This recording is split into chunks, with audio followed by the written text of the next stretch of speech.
تخيل تصحى في يوم من النوم تلاقي عربيتك اللي راكنها تحت البيت وهي مطفية ومش شغالة ولعت. السلام عليكم، انا جميل عماد وبقدم محتوى عن العربيات. النهارده هحكي لك على قصة عربية ولعت لوحدها في الجيزة، وايه اللي اكتشفوه بعد كده، وايه اللي حصل، وايه سبب الحريق. القصة دي حصلت في نص 2023 بمنطقة فيصل الطلبية بالجيزة. كان في عربية ملاكي هيونداي الانترا، صاحبها ركنها وطلع على بيته والعربية واقفة ومركونة ومطفية ومفيش اي حاجة. وفجأة في نص الليل الجيران سمعوا اصوات طقطقة غريبة جاية من الشارع، ولما بصوا من البلكونات لقوا دخان طالع من كبوت العربية، ونزلوا يجروا بسرعة وحاولوا يفتحوا كبوت العربية يمكن يلحقوا حاجة، بس النار انتشرت بسرعة رهيبة وكلت أجزاء كتير من العربية. وجريوا بسرعة عشان يتصلوا على المطافي، لكن قبل ما المطافي توصل كانت النار تقريبا حرقت مقدمة العربية كلها.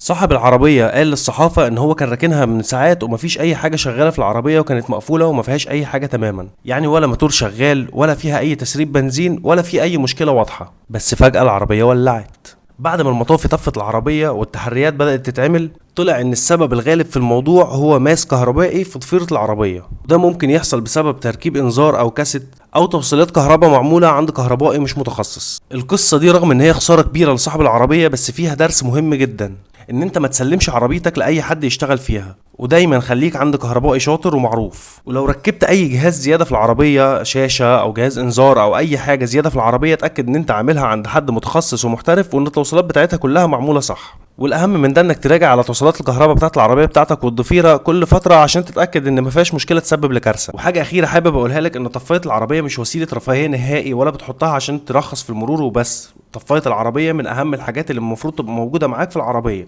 عشان عدم وجودها في كارثه زي دي هيخليك واقف مش عارف تعمل اي حاجه، وما معكش حاجه تطفي بيها النار اللي مولعه في عربيتك.